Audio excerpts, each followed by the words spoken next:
Hey everybody, Wendy Sellers here, the HR lady. We are here today, JC and I should say, are here today with business owner, CEO and founder of Ultimate Endgamers League, which I know absolutely nothing about because I am not a gamer, but we're going to learn. Titus Walker. Hey Titus, how you doing?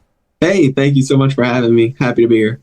Yeah, absolutely. Before we jump in, we're in the middle of a storm across the country. So I want to make sure everybody's safe. Titus, where are you coming in from? We're actually from Stafford, Virginia. We have locations pretty much all over Virginia. All right. So you're kind of frozen right now as well, right? Absolutely. Yep. Snowed in. Kids are home. Yep. Yeah, absolutely. And JC is up in Buffalo, New York. JC, how are you doing up there? Yeah, I'm really cold. I'm not going to lie. Mr. Titus, Ms. Wendy, I'm going to tell you right now, when I woke up and there was 4 feet of snow outside, that was one wake-up call. And when I put the news on and they said, hey, come on down and shovel the stadium so you can watch your Bills defeat the Steelers, I was stoked. The kids were ready to rock and roll. We couldn't even get out. Now, crews around here, I do commend them right quick, and I need to take a brief heartbeat on this. To the executive leadership within Buffalo and the Western New York area, we commend you for everything that you've done on slowing our role as community members. Last year, we lost 47 people in a blizzard. They lost their lives on the roads. So this year, they really pulled everything back, and people have been taking it a lot easier this time around, and a lot of people are much, much more safe. With that being said, talking about strategic thinking, critical thinking, and leadership, we've got a prime CEO here for you, ladies and gentlemen, to talk with. So, Wendy, back to you. Yeah, thank you for that shout out, JC. It is important. I am in Florida, so we don't have snow, but we are going down to like 43 tonight and I think 38 by the end of the week. So none of us are prepared for this, and I just hope everybody stays safe. I do want to talk about other kinds of challenges because let's face it, the weather is a challenge of a business owner, whether you're in person, remote. I mean, if you're remote and all over the country or all over the world, you got to deal with different weather and different challenges and natural disasters all over the place. But if you're in person, then there's a whole other thing too of just traffic alone and how are we going to get to where we're supposed to be. Let's talk about Titus, starting your business. How long have you been in business? So we actually started December 2019. So if you remember 2020 at all, that was we were right at the front of that. Yeah, that was the end of 2019. I made some changes to my business as well, and thinking, I wonder how this is going to go to be more remote. Oh my goodness! Thank goodness I got ahead of the curve because that's been crazy. I would imagine with the gaming universe, you've had quite a few past few years that were incredibly busy because people had nothing to do except for game. Yeah, absolutely. Yeah, I mean, gaming at that time was really at its peak. Everybody at home, so it really worked out well. We actually started when we started our league. Our goal was to get people in person, though. So it was kind of like the opposite effect of what was happening. So it really was a challenging time getting through COVID, but we made it, and very happy to say that. That's awesome. So right now, how many employees, including contractors, do you think you have? Sheesh. So all of our pro gamers are contractors. We have probably about 300 active right now, pro gamers, with about 300 in reserve as well. So it's about 600 total gamers. And then we have about 50 to 60 in our production staff, and then our maintenance and that type of stuff as well. So we have a pretty large, team. Yeah, you went from zero to, whoa, we're a company real quick. No challenges in that, right? No, smooth sailing for sure. Yeah, right. It's been absolute. It's been chaotic, but a lot of fun. I mean, there's a lot of challenging things that come out of leading the team like we have.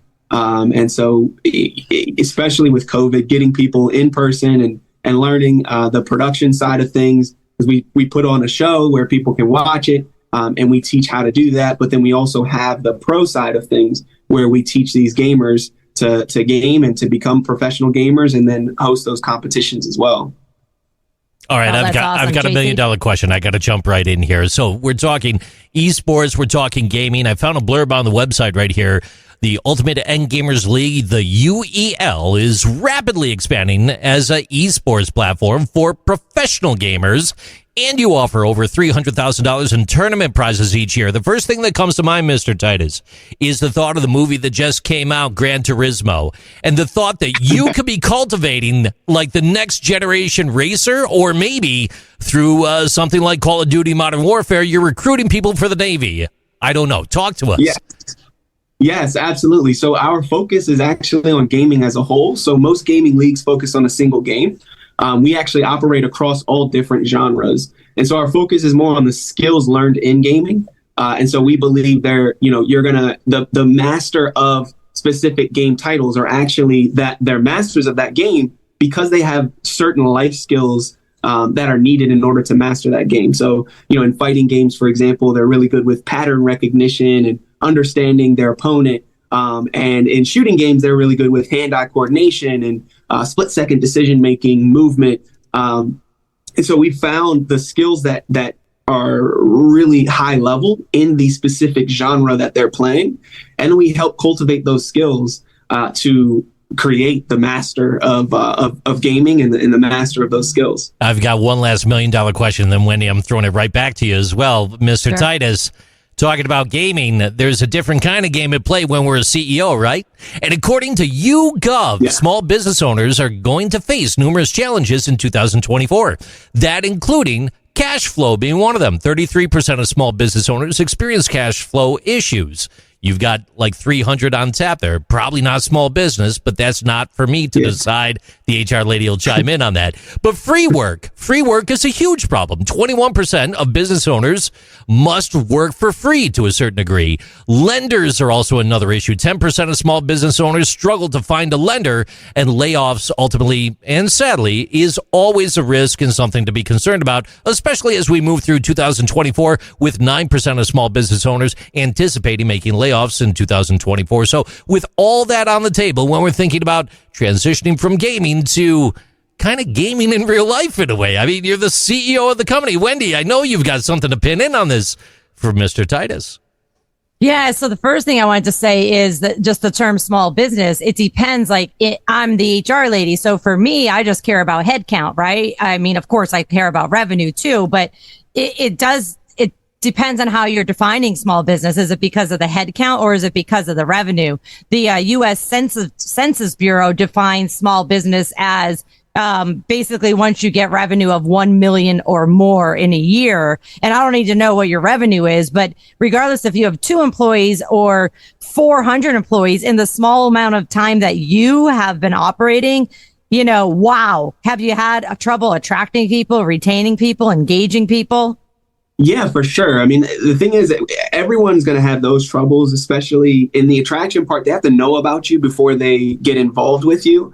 And that's been a struggle, at least for the first 3 or 4 years. We've really kind of started to explode in the past 6 months to where we do have a lot more engagement. Once people are involved, because it's something that they love, it's a little bit different than finding a person to shovel snow, for football. It's more... They enjoy gaming, and so they want to be involved in gaming. And so just finding those people.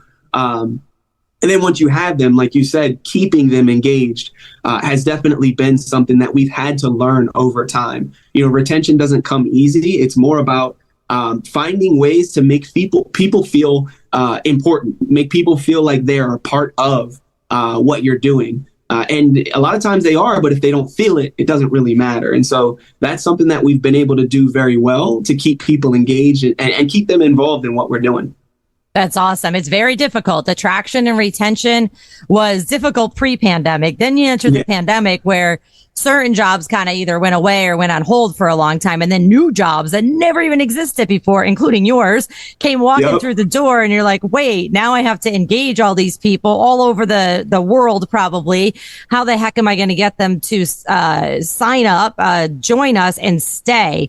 And I can tell you as the HR lady, that's the number one topic I get asked to speak on every single week, which is how do I attract people? Then how do I retain them? How do I engage them? And, I do say it's all about managers, but please, please, please don't blame the managers because we have to give the managers the tool. The biggest tool that I find that managers lack and need is time. It's simply time, because they don't have the time to talk to their employees because they have their own job to do. So folks that are listening today, please make sure make sure you understand that being a manager is freaking hardest than it's ever been, ever. And if you expect them to be a project manager too and a people manager, something's going to fail and it's going to cost you a lot of money. What are your thoughts on that, Titus? Yeah, and I'll add to the point of when you're attracting people before pandemic, people were doing what they had to do. What a lot of people did once the pandemic hit, they started getting the extra paychecks that everybody got from the tax returns and the stimulus, that type of stuff. Then you started seeing people kind of transition into things they wanted to do. And that's where we've been able to see a big boom. We've been able to see a lot more people being involved in what we're doing because it's something they want to do, not because they have to or because they feel like it's their only way of providing for their families.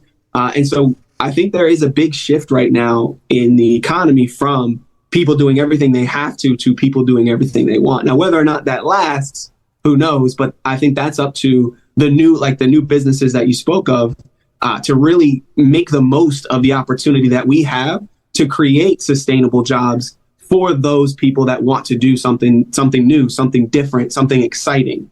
And I think that's where we'll see the issues that were brought up earlier about, getting the funding, getting the sales revenue, keeping that up, those types of things, in order to keep these people doing what they want to do.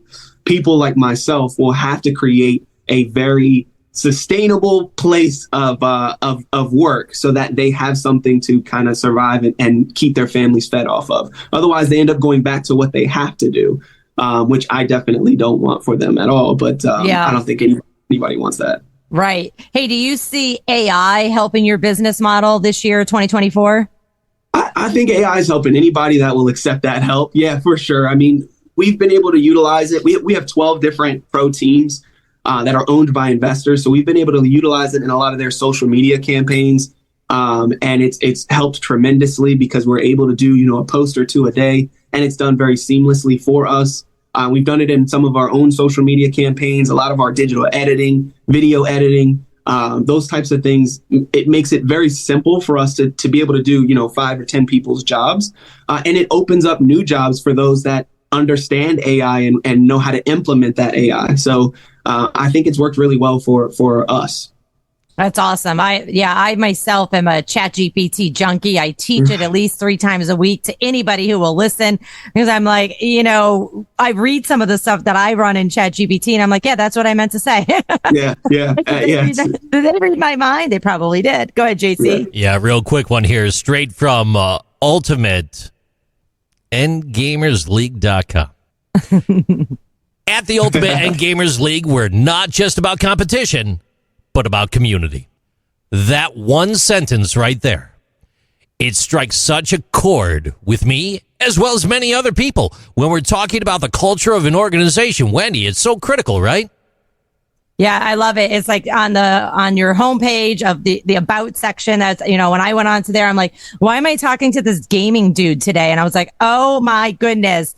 Wow, amazing. JC also shared a stat with me too about the fact that, and this all kind of ties together, the labor market today remains tight for small businesses. And I want to just say for businesses, period, with 93% of businesses reporting that they're not getting any or very little applicants. And I love that what you were saying, Titus, of like, no, we take it seriously and we want to make sure that we're attracting people that are going to fit our culture, want to do what we can do, and actually have the skills, or you're going to need to train them. So super important to make sure that you're sharing that vision, because like you mentioned, not that anybody can get any job, but they could get any job for a hot minute. So why don't we do it right and stop spending all that recruiting money and say, this is our culture, slow down before we hire. Let's figure out what we really want and what we can and cannot train for. Do you have a training program for people who are passionate about what you need them to do, but they just don't have the skills yet?